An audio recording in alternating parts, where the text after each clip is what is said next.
भाषा सीखना ये शब्द सुनते ही ना अक्सर स्कूल की याद आ जाती है कि नहीं? पर क्या हर तरह का सीखना एक जैसा होता है? आज हम बात करेंगे भाषा अर्जन और अधिगम की। अब सुनने में तो ये दोनों शब्द लगभग एक जैसे लगते हैं, पर यकीन मानिए इनमें जमीन आसमान का फर्क है। और ये फर्क समझना उनके लिए तो बहुत ही जरूरी है जो सिखाने की दुनिया में कदम रखना चाहते हैं। तो सवाल यही उठता है कि भाई जब एक बच्चा अपने घर में अपने परिवार के बीच बोलना सीखता है और जब कोई क्लासरूम में बैठकर एक नई भाषा सीखता है, क्या ये दोनों एक ही बात है? क्या भाषा को पाना, उसे सीखना और फिर उसे सिखाना, इन सब में वाकई कोई गहरा फर्क है? चलिए आज इसी पहेली को सुलझाते हैं। आज हमारी बातचीत का सफर कुछ ऐसा रहेगा। सबसे पहले तो हम इन दोनों के बीच का जो सबसे बड़ा अंतर है उसे समझेंगे। फिर हम भाषा अर्जन की उस जादुई दुनिया में चलेंगे जहां सब कुछ मानो अपने आप होता है। उसके बाद भाषा अधिगम में जो कोशिशें लगती हैं उन्हें जानेंगे। फिर देखेंगे कि एक अच्छा टीचर क्या करता है, चॉम्स्की का मशहूर सिद्धांत इस बारे में क्या कहता है और आखिर में इन सब बातों का निचोड़ क्या है। तो चलिए बिना देर किए सीधे मुद्दे पर आते हैं।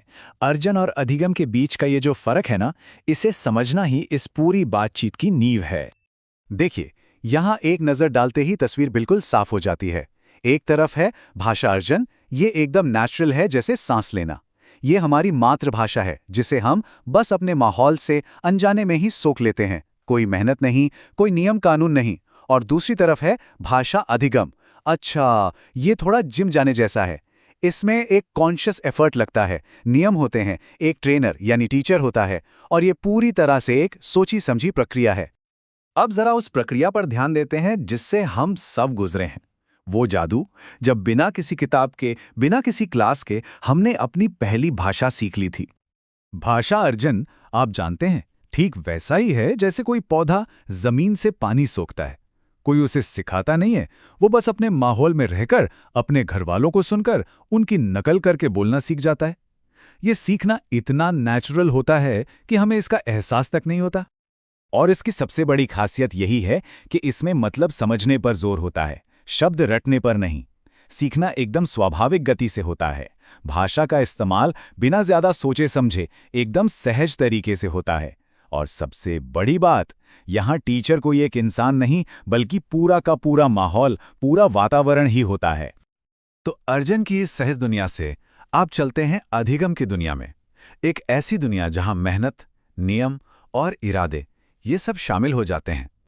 भाषा अधिगम जो है वो अर्जन का ठीक उल्टा है। ये एक चेतन प्रक्रिया है, मतलब हम जानते हैं कि हम कुछ सीख रहे हैं। इसमें हमें मेहनत करनी पड़ती है, व्याकरण के नियमों को समझना पड़ता है और ज्यादातर मामलों में एक शिक्षक के गाइडेंस की जरूरत होती है। बिल्कुल वैसे ही जैसे हम में से कई लोगों ने स्कूल में अंग्रेजी या कोई और भाषा सीखी है। अभिगम में प्रयास साफ साफ दिखता है। यहां सीखने की एक इच्छा होती है, एक मकसद होता है। ग्रामर और नियमों की बार बार प्रैक्टिस की जाती है और कई बार चीजों को समझने के लिए अपनी मातृभाषा में ट्रांसलेशन का सहारा भी लिया जाता है। यहां एक अच्छे टीचर का रोल बहुत बड़ा हो जाता है।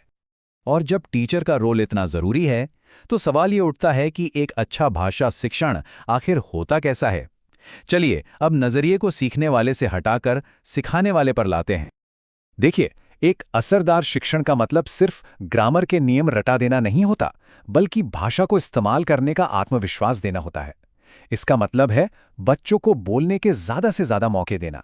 और दिलचस्प बात यह है कि ये मातृभाषा को दबाता नहीं बल्कि उसके इस्तेमाल को भी बढ़ावा देता है।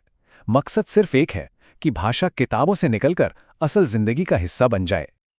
और ऐसा करने का एक बहुत ही पावरफुल तरीका है प्रिंट समृद्ध परिवेश बनाना। मतलब एक ऐसा माहौल तैयार करना जहां बच्चे जहां भी देखें उन्हें भाषा लिखी हुई मिले, जो उन्हें लगातार पढ़ने और समझने के लिए मोटिवेट करे। और ऐसा माहौल बनाना कोई रॉकेट साइंस भी नहीं है। क्लास की दीवारों पर पोस्टर लगा दीजिए, चार्ट्स लगाइए, कुछ दिलचस्प शब्दों की वर्ड वॉल्स बनाइए और हर कोने में किताबें और दूसरी प्रिंटेड सामग्री रख दीजिए। ये छोटी छोटी चीजें बच्चों को अक्षरों और शब्दों से दोस्ती करने में बहुत मदद करती हैं। पर चलिए एक मिनट के लिए वापस भाषा अर्जन पर चलते हैं। ये सवाल तो मन में आता ही है कि आखिर कोई बच्चा इतनी मुश्किल चीज यानी एक पूरी भाषा इतनी आसानी से सीख कैसे लेता है।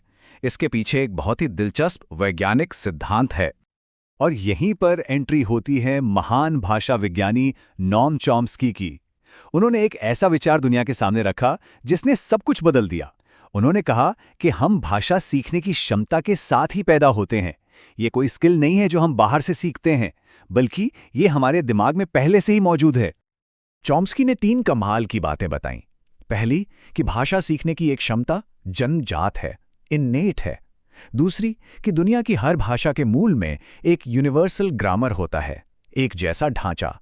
और तीसरी कि हमारे दिमाग में एक भाषा अधिग्रहण उपकरण यानी कि एलईडी पहले से फिट है। आप इसे एक तरह का दिमागी सॉफ्टवेयर समझ सकते हैं जो हमें किसी भी भाषा के पैटर्न को पकड़ने और उसे नेचुरली सीखने में मदद करता है। तो हमने अर्जन का जादू देख लिया, अधिगम की मेहनत को समझ लिया और शिक्षण की कला को भी जान लिया। अब इन सब धागों को जोड़कर देखते हैं कि भाषा के सबसे अच्छे विकास के लिए आखिर क्या-क्या चाहिए। तो कुल मिलाकर बात यह है कि भाषा में महारत हासिल करने के लिए एक पॉजिटिव और प्रिंट रिच माहौल सबसे जरूरी है। बच्चों को भाषा इस्तेमाल करने के, गलतियां करने के और फिर उन गलतियों से सीखने के भरपूर मौके मिलने चाहिए। एक टीचर का काम सिर्फ पढ़ाना नहीं, बल्कि एक गाइड बनना है। और सबसे जरूरी, बच्चों को बिना किसी डर के अपने विचारों को व्यक्त करने की पूरी आजादी देना। और अंत में ये एक लाइन इस पूरी चर्चा का सार है। यह हमें याद दिलाती है कि भाषा कोई सब्जेक्ट नहीं है जिसे रटा जाए, ये तो जिंदगी का एक हिस्सा है। असली सीख तब होती है जब भाषा को जिया जाए, इस्तेमाल किया जाए और उसमें बातचीत की जाए। तो सवाल ये नहीं होना चाहिए कि भाषा कैसे पढ़ाई जाए, बल्कि ये होना चाहिए कि भाषा को जीने का